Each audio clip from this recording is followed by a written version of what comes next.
एक व्यक्ति को ठग मिला, वही बता रहे थे ना, वो सबसे पूछे मुझे ठाकुर जी कैसे मिलेंगे, तो इतने में ही सब बोलते मंदिर में चले जाओ, कोई कहता परिक्रमा लगा आओ, कोई कहता ये कर लो, लेकिन नहीं मिले ठाकुर जी। तो रोता रोता एक गली में पहुंचा, तो वहां से एक ठग आ रहा था, उससे पूछने कि मुझे ठाकुर जी कैसे मिलेंगे।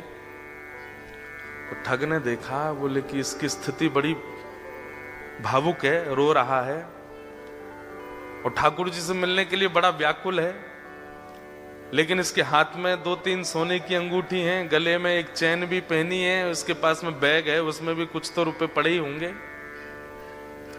चलो इसको मिलवाते हैं ठाकुर जी से। बोले मेरे साथ चलो, मेरे पीछे पीछे चलो। और जैसे ही बोला पीछे, वो तो इतना उत्साहित हो गया, चलो चलो मिलवाओ ठाकुर जी से। जमुना जी ले गए। जमुना जी जाकर के बोले अब सारे वस्त्र उतार दो, अपने झोला रख दो नीचे। वस्त्र उतार दिए तुरंत। बोले कैसे मिलेंगे ठाकुर जी? बोले जितना पहना है सोना चांदी सब उतार दो। सब उतार दिया। बोले बस एक वस्त्र में रहो, जाओ कंठ भर जमुना जी में खड़े हो जाओ।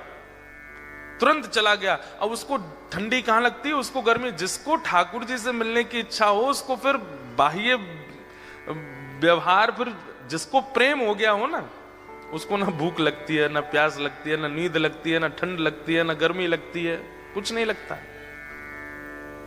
प्रेम अद्भुत वस्तु है। हम आप सब लोगों को जो होता है वो आकर्षण है। हम आप सब लोगों को जो होता है वो संसारी केवल और केवल मोह है। बहुत 0.1% किसी जीव को प्रेम होता है। हमारा आपका प्रेम स्वच्छ नहीं है, लेकिन जिसको प्रेम हो जाता बाधित नहीं करती। अपने प्रियतम को अगर देखना है तो कितनी भी ठंड पड़ रही हो, वो ठंड में जग जाएगा। अपने प्रियतम के लिए भूखा रहना है तो रह लेगा। चला गया, यमुना जी में खड़ा हो गया कंठ भर जल में, और बोले नेत्र बंद कर लो। और नेत्र बंद करके श्री राधा पुकारते रहो। जब तक मैं कहूं नहीं तब तक आंख मत खोलना। जैसे ही ठाकुर जी सामने आएंगे मैं बोलूंगा कि आंख खोलो, तभी खोलना। तुरंत आंख बंद करके खड़ा हो गया। ठंड पड़ रही थी, कंठ भर जमुना जल में खड़ा है। श्री राधा श्री राधा श्री राधा श्री राधा। ठग ने सारे कपड़े उठाए, झोला उठाया, अंगूठी सब उसकी ली, भाग गया। वो बेचारा खड़ा है जमुना जी में। इतने में ही नुकुंज में विराजमान श्री किशोरी जी ठाकुर जी के पास गई। बोले श्याम सुंदर, देखो तो एक वैष्णव कितनी ठंड में जमुना जल में खड़ा होकर के मुझे पुकार रहा है। ठाकुर जी बोले तो क्या इसको दर्शन देना है? ठाकुर जी बोले इसने कोई ऐसा पुण्य तो किया नहीं है, ऐसे कोई इसके भजन साधन तो है नहीं इसको दर्शन। बोले कि आप वो करिए जो हम कह रही हैं, बस इसको दर्शन दे के आओ। देखो कितना बेचारा परेशान हो रहा है। ठाकुर जी बोले ठीक है जाता हूं। इतने में ठाकुर जी प्रकट हो गए और त्रिभंग ललित स्वरूप धारण करके जैसे ठाकुर जी प्रकट हुए, वंशी नाद करने लगे। वेणु की ध्वनि जैसी उसके कानों में पड़ी तो वो जोर से बोला श्री राधा श्री। अरे भैया ये वंशी कौन बजा रहा है? श्री राधा श्री राधा श्री राधा। ये चंदन की सुगंधी कहां से आ रही है? श्री राधा श्री राधा। ये अद्भुत तेज जैसा मेरे मुंह पे क्यों पड़ रहा है? अरे भैया ये कौन है सामने? ठाकुर जी बोले जिसको तुम ध्यान कर रहे हो, जिससे तुम मिलना चाहते हो। अरे सब जगह जा के कहते हो श्याम सुंदर से मिला दो, हम तुम्हारे सामने खड़े, चलो नेत्र खोलो। वो बोला आपके बगल में मेरे गुरु जी खड़े, उनसे बुलवाओ, वो अगर बोलेंगे नेत्र खोलो तो ही खोलूंगा।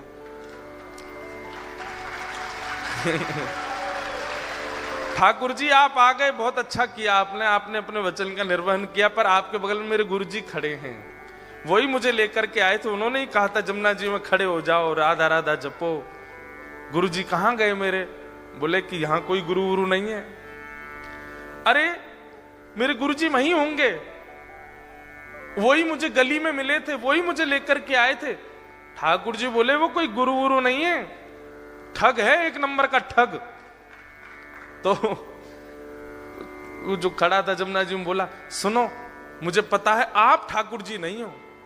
क्यों? मेरे गुरु की निंदा कर रहे हो? चले जाओ यहां से, आप ठाकुर जी नहीं हो सकते। जिन गुरु जी ने आपसे मिलवाया या आपको मेरे सामने भेजा भी, उन्हीं गुरु की निंदा कर रहे हो, मुझे आपको नहीं देखना।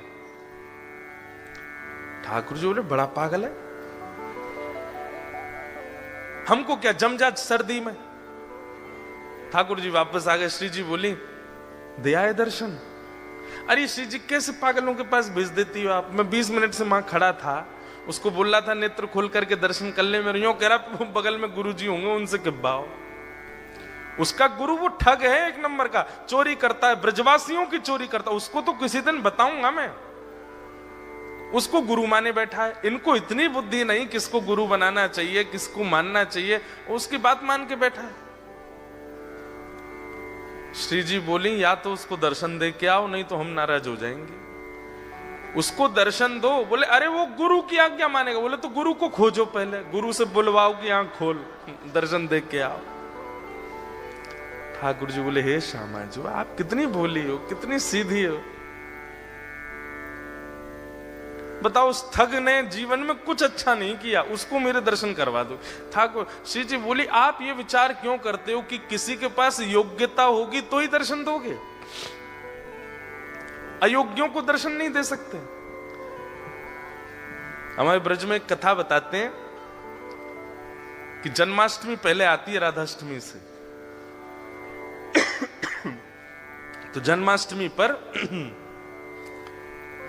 एक होड़ होती है हमारे ब्रज में कि जन्माष्टमी बड़ी होगी कि राधाष्टमी बड़ी होगी, किसमें ज्यादा धूम मचेगी, इसकी होड़ होती है बड़ी। और ये होड़ आज से नहीं चल रही है, ये हमेशा से है।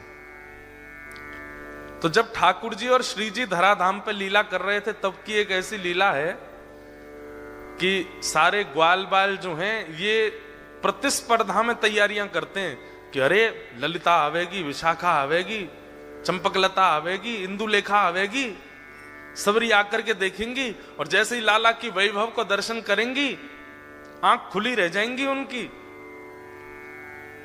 और ये सब भी जब जाती हैं ना ठाकुर जी के जन्माष्टमी उत्सव में तो जाकर के देखती हैं इनने जैसो क्यों या से 21 करनी है राधाष्टमी की तैयारी।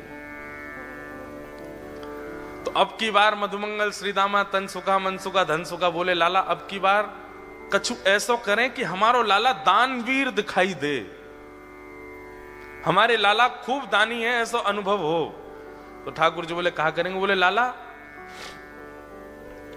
लड्डू बनवा में। बोले कितने लड्डू? बोले कोई गिनती नहीं, बनवा दें बस। और सबसे कहेंगे कि अपने अपने घर से पात्र लेकर के आओ, जितना बड़ा पात्र होगा उतने लड्डू भर के देंगे। बरसाने वारिन की आंख खुलनी चाहिए, देखो हमारो लाला कितनो दानवीर, कोई इतनी बड़ी परात लेके आवेगा तो वो भर के देंगे, और कोई छोटी कटोरी लेके आवेगा तो वो भर के, जितना बड़ा पात्र उतने लड्डू भर के देंगे। सब लोग इधर देखो। श्री जी आई सब सखीन के साथ।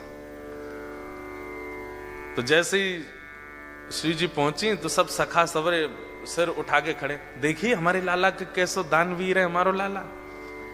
सब लोगन को लड्डू भर भर के दे रहे हो, जितने बड़े बड़े पात्र। आप सबको ब्रजभाषा समझ आ रही है? आ रही है? बोले हमारो लाला देखो आपने, जितने बड़े बड़े पात्र सब लेकर के आ रहे हैं, सबन को भर भर के दे रहे है।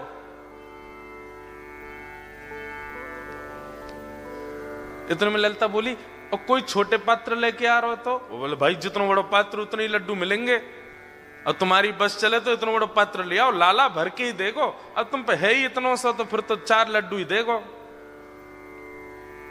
ललिता विशाखा बोली राधाष्टमी पे बरसाने आई हो अब के तो दिखाएंगे हम। तो सब रे सखा बोले ऐसो कहा करेंगे ये? तो बरसाने में कहा कियो, सब जगह हल्ला मचवा दियो, कोई भी पात्र लेकर के मत आइयो, खाली हाथ आइयो। तो ये सुनकर के सब सखा बोले बताओ पात्रन की मना कर दे तो कहा देंगे ये? सब खाली हाथ जा रहे। तो कहा देखो कि मुख्य द्वार पे ललिता विशाखा खड़ी हैं और जितने लोग आ रहे हैं सबन को बड़े बड़े पात्र पकड़ा रही हैं, कोई भी छोटा पात्र नहीं, सबन को बड़े बड़े पात्र दे रही हैं। अब जाओ श्री जी के पास, और श्री जी वह पात्र को भर भर के दे रही हैं। जैसे ही मधुमंगल श्रीदामा सबरे पहुंचे, अरे तुम्हारो लाला तो बड़ो पात्र होगो तो ज्यादा देगो, छोटो होगो तो कम देगो, हमारी श्री जी तो पात्र भी खुद देती हैं और फिर वह भर के और दे में। ये हमारी लाडली जी हैं, ये हमारी किशोरी जी हैं। इतनो सो मोह रह गयो ग्वाल बालन को। लाला तू एक काम कर, बोले कहा, तू अपनो जन्मदिन बाद में कर, हम कछु भी करें, ये बात 21 ही कर ला में, क्यों 1 महीना बाद आता है श्री जी का जन्मदिन। ठाकुर जी बोले अब मैं का दोबारा जन्म लेके आऊं 1 महीना बाद? बोले कहां बता मैं कितनों कछु कर ले हो, हम तो 21 ही ने कर आवे हर बार। तो हमारी श्री जी कैसी? अब इसके आध्यात्मिक अर्थ क्या है कि हमारे ठाकुर जी तो ऐसे भैया तुम्हारी पात्रता जितनी है उतनी कृपा करेंगे, पर हमारी श्री जी कैसी हैं? बोले पात्र भी स्वयं बनाती हैं और फिर कृपा भी करती हैं। ऐसे हमारी लाडली जी, ऐसे हमारी किशोरी जी। तो श्री राधा रानी बोली जाओ पहले उस ठग को खोजो और उसको लेकर के जमुना जी पर जाओ, बातें किब्बाओ कि लाला आंख खोल, और ये जब आंख खोले तो या दर्शन दे के फिर आओ। ठाकुर जी बोले जा रहा हूं। ठाकुर जी गए, अब ठग को खोज रहे हैं वृंदावन में कहां है। इतने में वो कहीं मिल गया, तो ठाकुर जी जैसे ही पहुंचे आंख पे हाथ धरे, अरे भैया इतनी जोर से रोशनी आ रही है, कौन आयो? इतने में श्री राधा रमन लाल प्रकट हो गए उसके सामने। ठग बोलो आप? बोले मैं नंदन नंदन ब्रजोर चंदन। अरे आप मुझको प्रत्यक्ष दर्शन दे रहे, मैं छू के देख लूं? बोले तेरी पात्रता तो ना, लेकिन छू ले। तो छू के देखे, चरण पकड़े, अरे वाह जय हो, बलैया लेवे ठाकुर जी की खूब रोवे। बोले जय जय एक बात कहूं? बोले कहा, आज तक मैं यूं ही सोचो करता हूं कि मैंने जीवन में इतने गलत काम किए हैं, इतने गलत काम किए हैं, इतने गलत काम किए कि कभी गंगा जमुना भी मुंह को स्वीकार नहीं करेंगी, लेकिन आज मेरे मन में आई कि मैंने अच्छे काम तो किए जो आप मुंह को मिल रहे हो। ठाकुर जी बोले दारी के तेने कछु अच्छो कियो ना है, वो तो श्री जी की तो पे कृपा है गई है। बोले जय जय कैसे कष्ट दे रहे हो बताओ?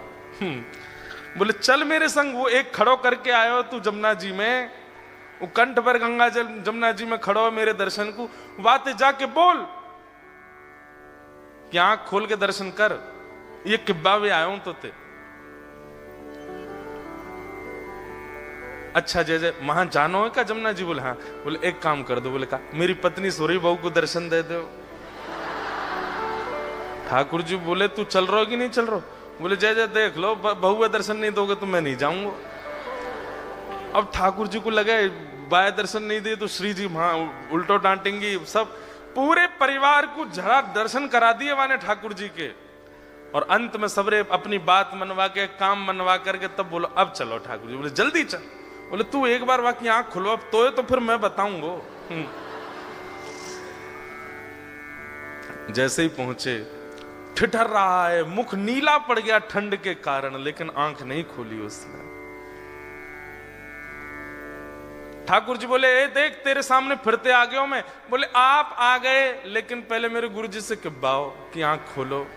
बोले चल इसको बोल, आंख खोलने के लिए बोल। अरे भैया तेरे सामने साक्षात जगत नियंता जगदाधार साक्षात ठाकुर जी खड़े हैं, तू जल्दी नेत्र खोल के दर्शन कर ले।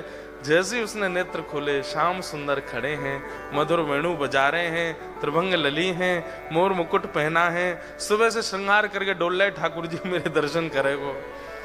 उसने कही जय जय मैं आपको प्रणाम कर लूं। बोले जल्दी आप प्रणाम करो। बोले गुरु जी से किब्बाओ पहले।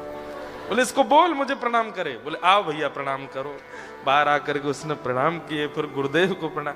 ठाकुर जी उस पर इतने रिझ गए, बोले ये गुरु नहीं है, ये महाठग है, ये महाचोर है, लेकिन इसने ये बोल दिया था कि मैं ठाकुर जी से मिलवाऊंगा, तो तेरे में इतना विश्वास आ गया कि इसकी बात को तू पत्थर की लकीर मान के चल रहा है।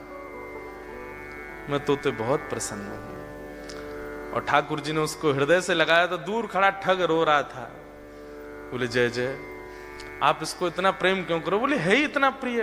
बोले बनाया तो मैंने ना, प्रेमी तो मैंने बनाया, मुझे भी हृदय से लगा लो। ठाकुर जी बोले तू भी आ, और पकड़ करके दोनों को हृदय से लगाया और दोनों को निकुंज लीला में लेकर के गए, और वहां श्री जी ने फिर कृपा करी।